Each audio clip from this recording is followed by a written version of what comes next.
Welcome to our evening program for our summer festival, TAC to Go. TAC to Go is about stopping for a while before resuming a great journey. Today, we'll be talking about physical space and identity. To talk about these issues, I have with me two people, amazing people. Jess Oberlin, who is the initiator of the Plasma all-inclusive platform, and then our famous artist, Colin, who is presenting his work at TAC. Hi, guys. Can you maybe introduce yourselves a little bit to the audience? Why don't you go first? Sure. Yeah. So I'm Colin. I'm a designer and researcher based in the Netherlands, and I have a exhibition currently on display at TAC called "Soon All This Will Be Picturesque Ruins," which is a spatial installation and 5 videos, and it talks about the intersections of queer space and gentrification, and really looking at the importance of non-normative spaces in cities. Wow. So, yeah.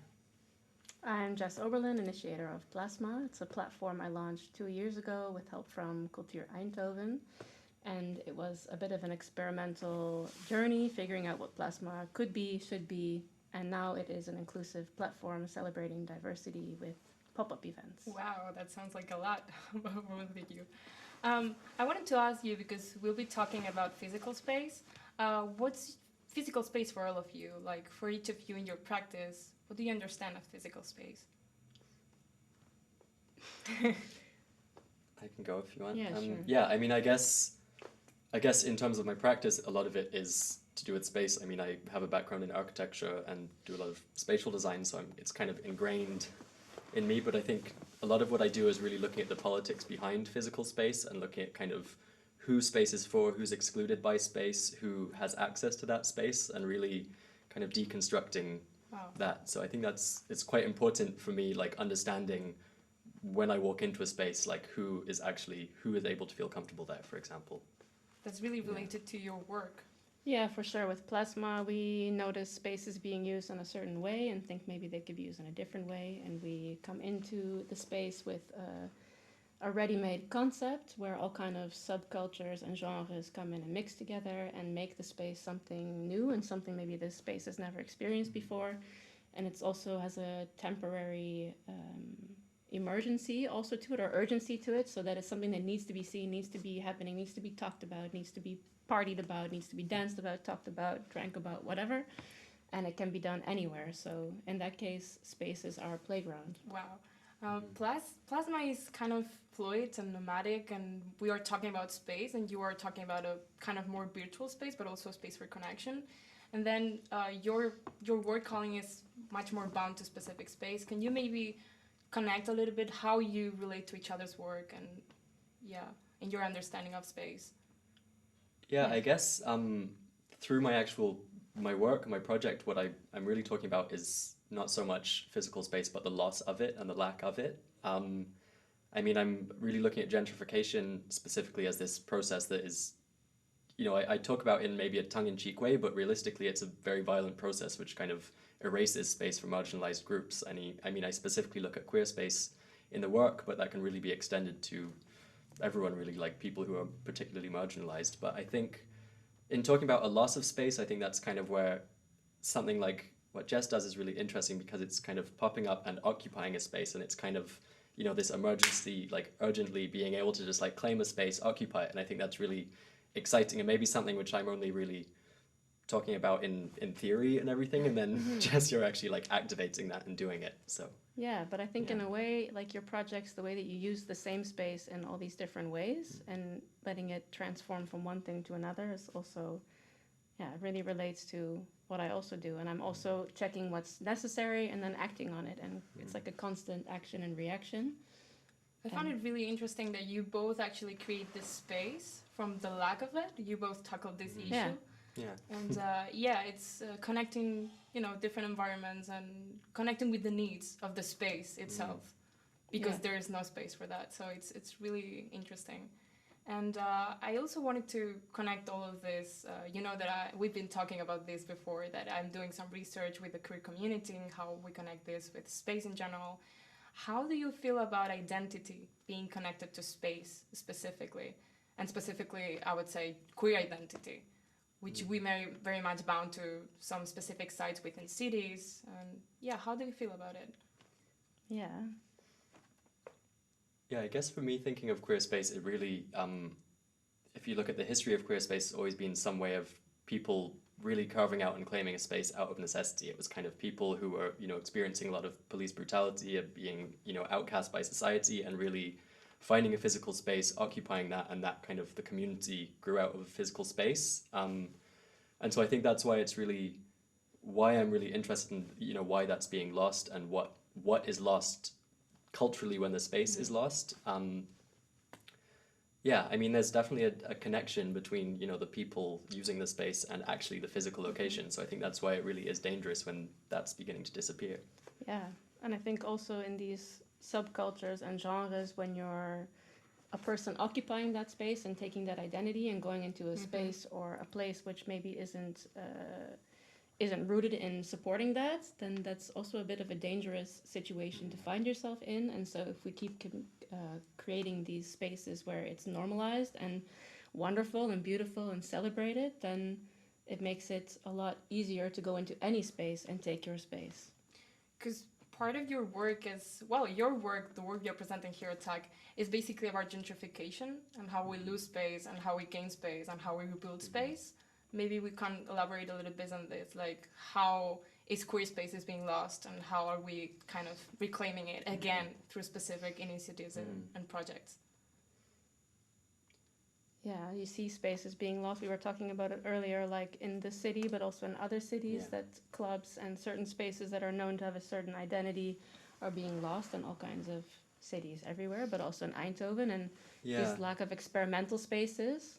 Yeah, I think particularly when a lot of space is, queer space, for example, is geared around like a more nighttime thing, and when cities are kind of really trying to push these more affluent residents moving in and turning everything into housing and everything into luxury apartments, for example, then the city is going to prioritize who's bringing the money in, and realistically, the people just buying 250 beers at a gay bar are not really the kinds of people who are buying luxury apartments. And I think a city is then more likely to prioritize those residents versus the older residents that have been there before and maybe, be going to those long time establishments. And it's really a shame that it is, because they feed each other, right? Like a city is fed by its people, but also the people are fed by the city. So if you're creating such a gentrified city that becomes this kind of no raw, rough edges anywhere on it, like who's gonna I don't want to live in that city. Yeah, exactly. Yeah. And that's where your platform comes in, to really activate these conversations and to really bring into the spotlight. I wonder how did you start with all of it? Like, how did plasma, came to your mind? Like, I'm gonna initiate this. Like, Well, I started with a fashion brand, which was all about showing off who you are and not being afraid to show your body. So I only made spandex suits, and it was only one suit. I was looking at them. Oh my god, they are amazing. You can't hide in that. So whatever your body is showing, your fat rolls, your knees, whatever, like it's all there and it's fine and it should be seen. In my personal opinion, you should be proud to be who you are. And I think we don't always feel like we can take that space, or we feel a bit pressured by society to be ashamed or something. And I'm more about showing how amazing it is. And I realized that as a brand is nice to do, but I wasn't making that much money with it, or it wasn't really going anywhere. It was kind of in between being a brand because I wasn't having a collection. And it wasn't really an art project because you are trying to sell something. So it's kind of like I'm stuck in the middle, and what is it that's the essence of what it is that I'm doing. And for me, it was all about bringing people together and offering them a platform, offering them a bit of visibility, making them feel special, making them feel like they matter. And that gradually turned into an idea for a platform. But I also did a lot of online research, like asking people. I put out a survey. What do you think is missing in Eindhoven? Are we missing a space? If we are missing a space, for who? Who are you? What do you like to do? What would you want to do if there was a space? If you could dream of any kind of thing, what would you want? And then I base kind of the concept for the platform on that. And I hope to base also the space that will eventually open up also on that research and new research as well. So looking at the demand of what the people want in a city, what they're mad about, what they're missing, and then offering that to them. And bringing it, like, Yeah, and putting it in the face of also people, like, getting in touch with politicians and with, like...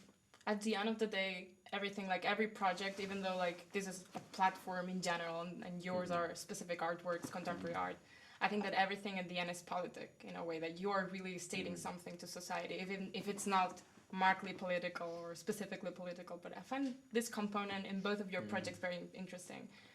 Would you maybe talk a little bit about it, like?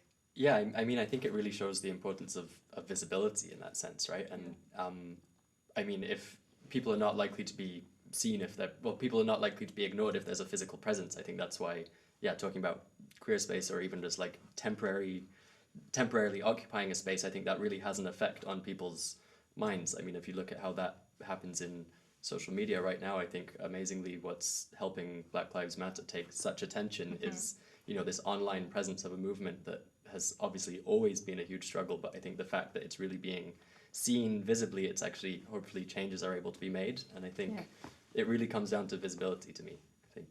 Because the first time that you presented soon all these will be picturesque rings, how did you come up also as well with this idea to bring also the topic of losing queer spaces from, society to the people? Because at the end of the day, we are talking about activism in a way, so. Yeah, I think it was kind of a bit of a frustration because I think there's just, looking at gentrification and all these things, I was thinking it was something kind of often seen as inevitable. So I thought I can't fight against this. I can't actually intervene. So I'm going to mock it in a way. Like, I think there was something kind of just really to just draw people's attention to the absurdity of it. And this, that it is actually this very big, like, overarching process that doesn't actually have anything to do with avocado on toast. Like, a lot of people would kind of, it's kind of like this perception of it. And I think by drawing attention to these just kind of absurd nuances of it, it really kind of, that was my approach. The more like activistic perspective was trying to get people's relationship to it and kind of engage conversation in this process. So that, it was kind of like my solution was almost birthed from this lack of a solution. That's always a good start. Yeah. Yeah. I think also if you notice that there's something missing, then it's easier also to be more open-minded and creative and like think, oh, what could we do about that as a maker or a designer or somebody who's making a placemaker for the city. So, yeah. Because you're also working together, or you plan to work together? We had planned to work together last year in the Dutch Design Week, but you were finishing your project and it was chaos. Yeah, and also for me, I was like releasing a new collection and we thought it would be cool. I had a pop-up space downtown, a plasma storefront that was not being used. So it was offered to me to make plasma visible in the city, and I thought it would be really cool to work together as like a way to present the fashion and what he was doing and make a nice link. But it didn't happen. But now it is happening. But now we're working with my installation itself and kind of with Jess's music and DJing platform, which maybe we'll probably come to. But we really like the idea of the installation I created. Just the intention from the beginning was, I should probably mention that it's based on a space that has since been torn down. So the intention was always like this kind of representation of that space as this like piece of set design, and to be able to use that as a space for future performances. And I built it for the first time a year ago, and that actually didn't really end up happening. And now I'm really excited that finally it's actually that space is then being used again for that. So and that's where Jess comes in, being someone who's a bit more of a like mover and shaker and actually gets things done better than I do probably. That's sweet. And you're also having this plasma party. Yeah, so we're doing a plasma party. We're going to be using, we're going to be superimposed, or the space will be superimposed on us, depends on how you look at it, during the party. And we're soft launching a new sub-collective of plasma, the Plasma DJ Collective, because I also noticed there's not a lot of space in the city locally being offered, or maybe it's just not known that people want to learn, but I've just noticed there isn't a lot of space for people to be learning from each other, to DJ, given opportunities to perform at parties when they're maybe not at the top of their game yet, because it takes a lot of years to get there. But during those years of working your way towards becoming a well-known DJ, there's a lot of visibility and media that could be done to draw attention to the fact that we're working on it and trying to make a difference. So I'm going to be DJing, and my friend Clara, and we've both only been learning for 2 months, so we're not all at the top of our game. But the idea is that you have an event platform where you're encouraged to fuck up. We're allowed to say fuck? Yeah. I think so. It's not TV. Yeah, a platform and then an event situation where you're encouraged to mess up. People will also support you and be like, it's okay, go ahead, you know, like go for it, take your moment, it's fine.